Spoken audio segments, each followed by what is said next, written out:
بسم اللہ الرحمن الرحیم۔ السلام علیکم ورحمۃ اللہ وبرکاتہ۔ اسلامیہ جماعت ہفتم میں خوش آمدید۔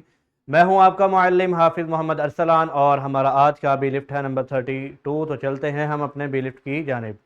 کتاب پر موجود یہ تسلسل ہے جسے تمام طلبہ سالو کر چکے ہیں۔ ہمارا آج کا بی لفٹ ہے غزوہ بنو قریظہ میں حضرت سعد بن معاذ رضی اللہ تعالی عنہ کے کردار کی اہمیت جان سکیں، غزوہ بنو قریظہ کے نتائج کا جائزہ لے سکیں، یہود کے ساتھ ہونے والی مہمات میں مسلمانوں کو حاصل ہونے والے دینی، معاشی اور سیاسی فوائد کا جائزہ لے کر ان مہمات کے نتائج سے عملی نکات یعنی تحمل، معاملہ فہمی جان کر اپنی عملی زندگی کا حصہ بنا سکیں۔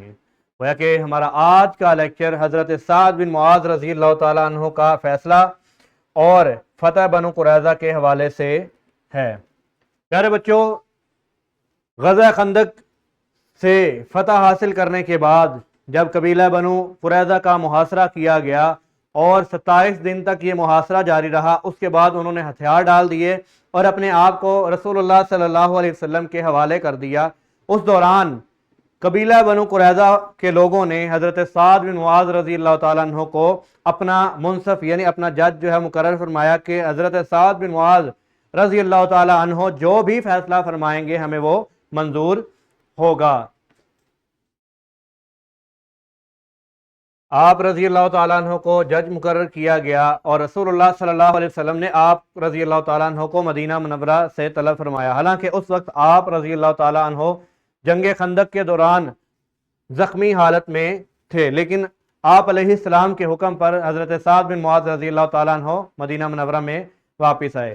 راستے میں گھراؤ کیا گیا، یعنی کہ قبیلے کے جو لوگ تھے حضرت سعد بن معاذ کے، انہوں نے آپ کا گھراؤ کیا اور آپ کو دونوں جانب سے گھیر لیا گیا اور اصرار کیا گیا کہ آپ اپنے حلیفوں کے لیے کوئی نرمی اختیار کریں، لیکن آپ رضی اللہ تعالیٰ عنہ جو ہے وہ متزلزل نہیں ہوئے، اپنے ارادے کو بدلا نہیں، کسی بھی قسم کا شکار کا سامنا نہیں کیا۔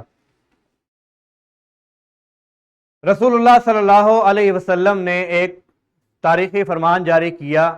جب لوگوں نے آگے بڑھ کر آپ کو فیصلہ کرنے کا حکم دیا تو آپ رضی اللہ تعالیٰ عنہ کے لیے آپ صلی اللہ علیہ وسلم نے فرمایا کہ اپنے سردار کی جانب بڑھو، یعنی اپنے سردار کی جانب اٹھ کر بڑھو۔ فیصلے سے قبل مکمل اختیارات کی تصدیق۔ جب آپ رضی اللہ تعالیٰ عنہ کو فیصلے کے لیے جج بنایا گیا تو آپ رضی اللہ تعالیٰ عنہ نے آپ صلی اللہ علیہ وسلم سے اس بات کی گزارش کی، اجازت طلب کی کہ جو میں فیصلہ کروں گا وہ دونوں فریقین یعنی مسلمانوں کو بھی وہ منظور ہوگا اور بنو قریظہ کے لوگوں کو بھی منظور ہوگا۔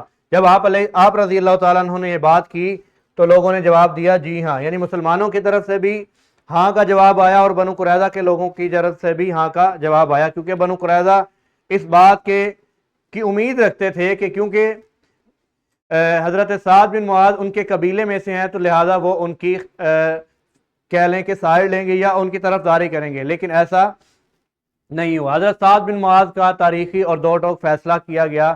آپ رضی اللہ تعالیٰ عنہ نے فرمایا کہ تمام مال اور اسباب مسلمانوں کے مابین تقسیم کر دیا جائے اور عورتیں اور بچے ان کو جنگی قیدی بنایا جائے، جبکہ جنگجوؤں کو قتل کر دیا جائے۔ رسول اللہ صلی اللہ علیہ وسلم نے جب سعد بن معاذ رضی اللہ تعالیٰ عنہ کا یہ فرمان سنا، یعنی کہ جو انہوں نے حل بتایا یہ سنا، تو پھر آپ علیہ السلام نے فرمایا کہ اے سعد، تم نے وہی فیصلہ کیا ہے جو فیصلہ اللہ کے رسول اور اللہ تعالیٰ نے کیا ہے۔ یہ فیصلہ اتنا سخت اور حتمی کیوں تھا؟ اس کی وجہ یہ تھی پیارے بچوں کہ ان لوگوں نے جنگ خندق کے موقع پر مسلمانوں کے ساتھ سازشیں کی، دشمن کے ساتھ مل کر، اور مسلمانوں کو مکمل خاتمے کا وہ ارادہ چاہتے تھے۔ حضرت سعد بن معاذ رضی اللہ تعالیٰ عنہ کا فیصلہ ظالمانہ نہیں بلکہ عدل و انصاف پر مبنی اور دفاعی ایک قدم تھا۔ سازش سے قبل تردید ثبوت، قبضے میں لیے گئے ہتھیار، ان کے قلعوں سے ملنے والے ہتھیار اس بات کا ثبوت تھے کہ مسلمانوں کے مکمل خاتمے کی تیاری کر چکے تھے، یعنی کہ ان کے قلعوں سے 1500 تلواریں مسلمانوں کو حاصل ہوئیں، اسی طرح 300 زیریں، 500 ڈھالیں اور 2000 نیزے مسلمانوں کے قبضے میں آئے۔